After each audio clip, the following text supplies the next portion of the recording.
বলে দিচ্ছ যে কালকের থেকে আমাদের ব্রেকআপ, আর কালকের থেকে আমি তোর সাথে কথা বলবো না, তোর আমার সাথে কথা বলার কোনো দরকার নেই, আর কোনো মেসেজ করবো না, কন্ট্যাক্ট করবো না, কিচ্ছু করবো না, এইসব বলে তোমরা আলাদা হয়ে যাচ্ছ, বারবার ব্রেকআপ হয়ে যাচ্ছে, কিন্তু আবার তোমরা এক হয়ে যাচ্ছ। বুঝতে পারছো না যে কি করব, কি করে আলাদা হবো।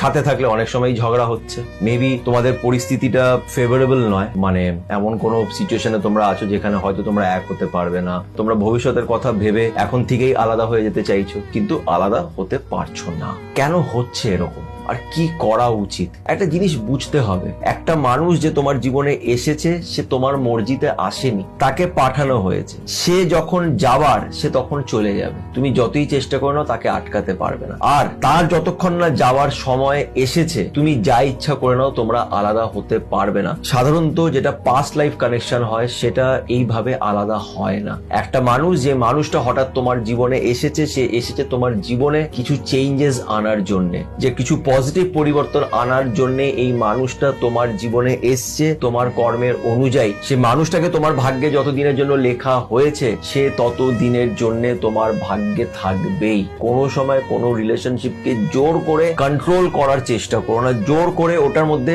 নিজের থেকে চেঞ্জেস আনার চেষ্টা করো না। এই মানুষটাকে ভগবান পাঠিয়েছিল, তুমি তার সাথে রিলেশনশিপ করলে, এবার তুমি নিজের ইচ্ছেতে তাকে ছেড়ে দিতে চাও, সেটা হবে না। এসছিল তার মর্জিতে, যাবেও তার মর্জিতে।